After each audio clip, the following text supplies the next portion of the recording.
Good morning, everybody. Mike Vacchi, Princetontrader.com, here with your Tuesday market webcast. All right. So we talked yesterday about all-time highs. We talked yesterday about how we figured it would come back in and test weekly pivot in the 9-day. It kind of did that all in one shot. I'm just going to go straight to the hourly chart. You can see the higher high.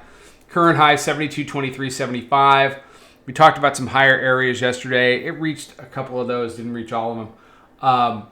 You've just got, you have the same set of issues, but coming back in to test the weekly pivot in the 9-day on a week where we've got the Fed tomorrow and a bunch of earnings is not out of line. We talked about this yesterday. This is expected.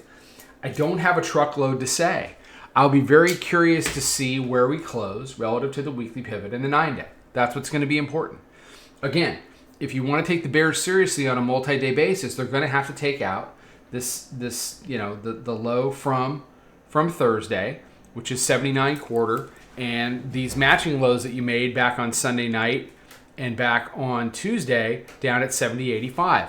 That 79 to 85 area as a block needs to get turned into resistance. If it does that, then you can start to look at daily mid-band and a couple of the other lower areas. Tomorrow's Fed and potentially the earnings are going to have, they're going to have a lot to do with that. So big Globex range, 75, almost 76 handles.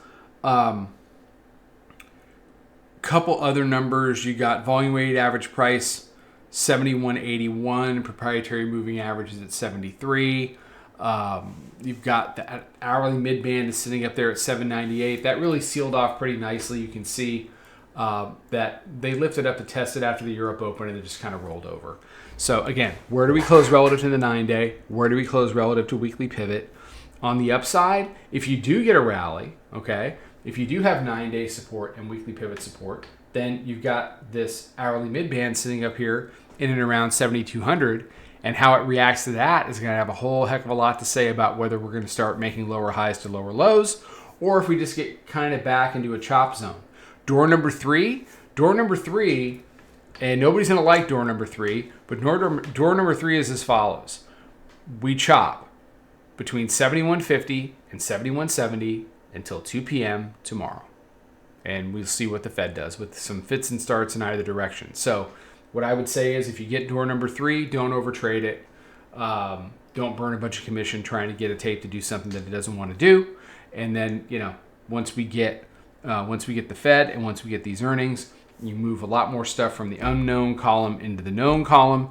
And, we'll see if this thing wants to go on up and challenge that 72.23 or whether we're going to go down and test some of those lower areas.